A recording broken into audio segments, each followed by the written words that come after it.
ఆ జామకాయ ఇక్కడ దేవా ఒకటిగా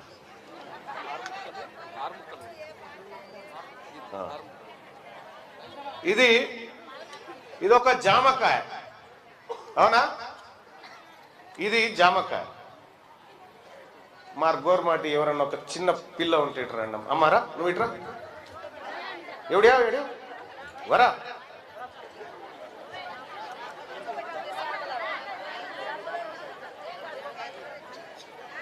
రైట్ ఈ పాప ఉంది ఈమె మన గోర్మాటి అంటే మన లంబాడోళ్ళ బిడ్డ అయితే ఈ జామ పండు ఒకటి ఉంది ఈ జామ పండులో అంబేద్కర్ ఏం చేసిందంటే ఈ బిడ్డలకు వీళ్ళు అమాయకులు వీళ్ళని పెద్దోళ్ళంతా ఆగం చేస్తారని ఇండ్లకేని ఒక్క ముక్క ఉంచాడు ఒక ముక్క ఉంచు అంబేద్కర్ కట్ చేసి ఉందా ఆల్రెడీ ఒక్క ఇది మొత్తం 6 ముక్కలు ఉందిగా ఒక ముక్క తీసి పాపకి ఇచ్చిండు నువ్వు తిని బిడ్డ అని చెప్పినంటే మన లంబాడి వాళ్లకు మన ఎస్టీలకు ఈ పండులోంచి ఒక ముక్క ఇచ్చాడు అవునా నువ్వు బిడ్డ గీనె నిలవడు ఈడనే మన సోదరుడు ఎంఆర్పిఎస్ అధికార ప్రతినిధి జిల్లా అధికార ప్రతినిధి ఇక్కడ ఉన్నాడు మన మాదిగోళ్ళ బిడ్డ వాళ్ళకేం చేసిండు అంబేద్కర్ వీళ్ళు కూడా అన్యాయం అయిపోతారు అని వీళ్ళకు ముక్క పంచాడు 2 ముక్కలు పోయినాయి కదా 2 ముక్కలు పోయిన తర్వాత ఇక్కడ మన బీసీలు ఉంటారు కదా మన బీసీలకు ఒక ముక్క పంచింది మన రాఘవేందర్కు ఒక ముక్క ఇక ఇంట్లో ఎన్ని ఉన్నాయి 3 ముక్కలు ఉన్నాయి కదా ఈ 3 ముక్కలు ఎవరికట అంటే వాళ్ళకట అరే మేము బీసీలం ఎక్కున్నాం రా ఇక్కడ మా బీసీల దాంట్లో మనం అంతా సూదరోళమే కదా సూదరోళం అంటే ఎరికేగా మనము మా సూదరోళం ఎక్కున్నాం రా మాకు గింతమంది ఉంటే గీ ఒక్క ముఖ్యాలు సరిపోతుంది రా అనేవో రాఘవేందర్ చెప్తా ఉన్నాడు గింతమంది కడుపులు ఉన్నాయి మాకు ఆకలి అవుతుంది ఒక ముక్కతో మా కడుపు ఎట్లా నిండుతుందిరా అని చెప్తా ఉన్నారు వీళ్ళు మోతాదు ఉన్నారు ఒక ముక్క సరిపోయింది వీళ్ళు మోతాదు ఉన్నారు ఒక ముక్క సరిపోయింది మరి మేము సగం పచ్చి అయితే తప్ప మా కడుపు నిండదనేవో రాఘవేందర్ చెప్తా ఉన్నాడు రాఘవేందర్ చెప్తే ఆర్ కృష్ణయ్య గారు మేము అందరం కలిసి ఏం చేసినామంటే రాఘవేందర్ చెప్పింది కరెక్టే ఈ ఒక్క ముక్కతో మా కడుపు నిండది మాకు ఇలా 2 ముక్కలు కావాలి అని చెప్పి మళ్ళొక 2 ముక్కల కోసం కొట్లాడినాం మళ్ళొక 2 ముక్కల కోసం కొట్లాడి రాఘవేందర్ చేతిలో పెట్టాం ఈ ఒక్క ముక్క మిగిలింది కదా ఇది రెడ్డోళ్ళకి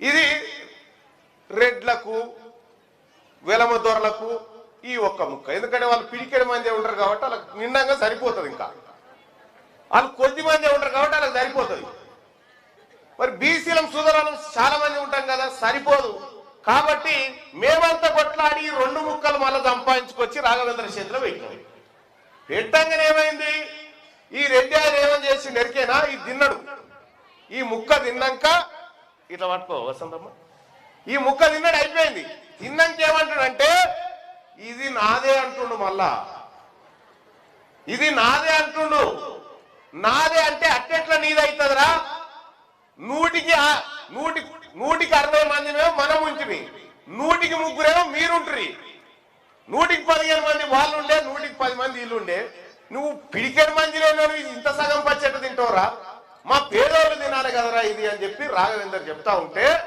ఆయన అందరం కొట్లాడితే మొన్న 42% అంటే ఈ పచ్చలో 40% 50% అంటే సగం తుకడం మీకు ఇస్తామని ఒప్పుకున్నాడు ఎవరు రేవంత్ రెడ్డి గారు ఒప్పుకున్నాడు ఒప్పుకొని 42% జీవో అని తీసంగానే రాఘవేంద్ర ఏమనుకున్నాడు అమ్మయ్య ఇక నా వల్ల కడుపు నింపొచ్చురా నేను ఈ సగం పచ్చతోటి మా వల్ల కడుపు నింపొచ్చు ఏళ్ళకైనా నుంచి ఉపాసం అంటున్నారు నా బిడ్డలు కడుపు నింపొచ్చు అని చెప్పి ఆయన చేతుల పట్టుకున్నాడు చేతుల పట్టుకోగానే ఈ పచ్చ తిన్నటువంటి రెడ్డి ఆయన ఏం చేసి నెరికేనా ఇది మట్టిపోయినా సరే కానీ వీళ్ళు నోట్లోకి పోవద్దని హైకోర్టు కురికాను ఇది మట్టిలో పడ్డా సరే కానీ ఈ సూదరాలు తినొద్దు వీళ్ళు తినొద్దు అని చెప్పి ఈ పచ్చని మళ్ళా గుంజుకపోయి హైకోర్టు కాడ పెట్టి అయ్యా వాళ్ళు ఎప్పటికి మా కాళ్ళ కింద బతకాలి తను అడక తినాలి కానీ మా దాంట్లో వాటా ఎట్లిస్తారు వాళ్ళకు అని చెప్పి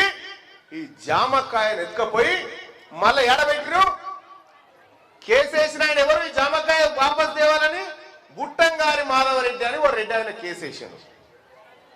ఆయన వేయగానే మళ్ళీ ఇంకో రెడ్డి గారు వాదించినేమని ఎట్లిస్తారు బీసీలకు రిజర్వేషన్ ఎట్లనే పోయినా సరే కానీ మీరు తినొద్దు అని చెప్పి కేసేస్తే ఒక రెడ్డి ఆయనేమో జీవో ఇచ్చిండు తీసుకోమని, ఇంకో రెడ్డి ఆయనేమో ఇది ఇయ్యొద్దని కోర్టుకు పోయిండు, ఇంకో రెడ్డి ఆయనేమో కోర్టులో వాదించి ఈ బీసీల నోట్లే మన్ను పోయాలి, ఈ ముదిరాజుల నోట్లే మన్ను పోయాలి, యాదవుల నోట్లే మన్ను పోయాలి, ఈ మన ఒడిరాల నోట్లే మన్ను పోయాలి, మన కురుమల నోట్లే మన్ను పోయాలని చెప్పి కేసు వాదిస్తే జడ్జి గారు కూడా ఎవరు మళ్ళా రెడ్డి ఆయనే.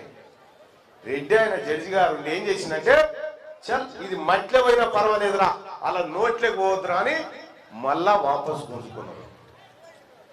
అర్థమైంది అతను నేను చెప్పింది? మళ్ళా మట్లే పోయినా పర్వాలేదు కానీ ఈ రాఘవేందర్ చెప్తున్న ప్రజలకు దక్కొద్దు, ఈ సూదరులకు దక్కొద్దు అనేది వాళ్ళ బాధ.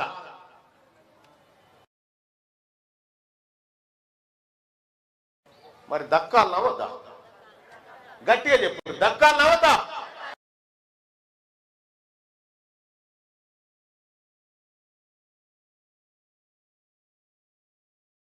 దక్కాలనుకునే ఆడబిడ్డలు అంత చేయలేవాడు చూద్దాం. మేము మా నోట్ల మన్ను పోసినోడు ఎవడైతే ఉన్నాడో, ఎవరు పోసిరు? రెడ్లు పోసిరు. రెడ్లు మన నోట్ల మన్ను పోసిరు. మన నోట్ల మన్ను పోసిన రెడ్లకు వాళ్ళ ఒళ్ళే ఓటు ఎట్లేద్దాం చెప్పురి? రాలే ఓట్ల నాడు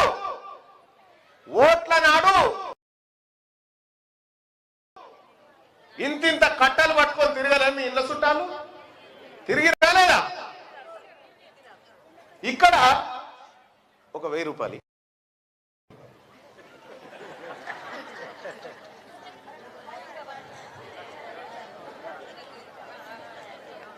ఇగో ఇది 1000 రూపాయలు. ఈ 1000 రూపాయల నోటు, ఈ నోటు తీసుకొని ఇప్పుడు రెడ్డి వాళ్ళ ఇంటికి పోయి ఓటు కొనుక్కొస్తారా మీరు?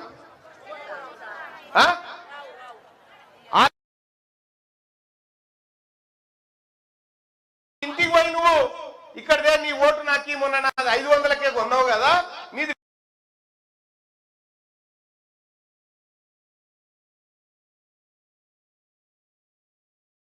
1000 రూపాయలు ఇస్తా నాకు అని అడుగు. మేము ఓట్లు అమ్ముకుంటామా? చెలాయించి మీరిచ్చిన బలంతోనే జామ పచ్చ కింద వారేసిరు. మీరిచ్చింది ఆ బలం, వాళ్ళకు ఓట్లేసి అవి అట్లా చేసిరు.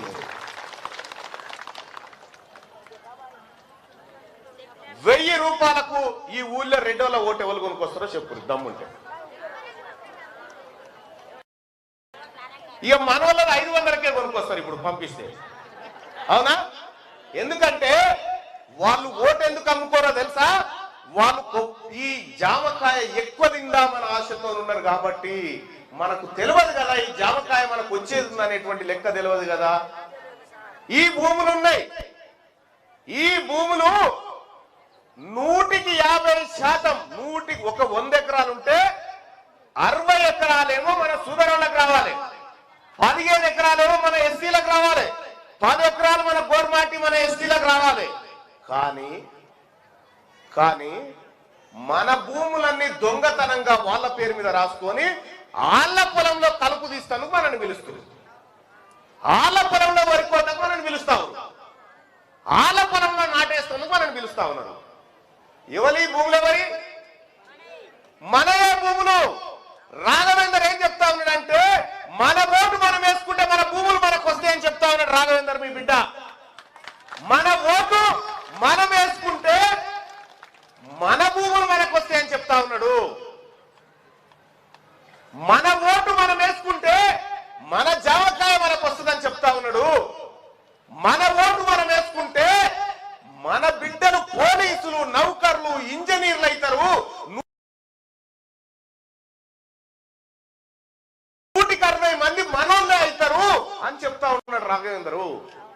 కానీ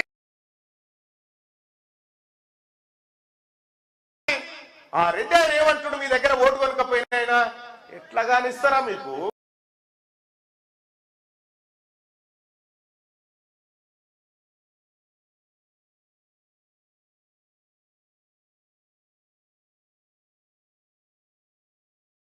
మీ వాళ్ళ దగ్గర ఓటర్లో జరుగుతున్నటువంటి కథ ఇగో ఇది.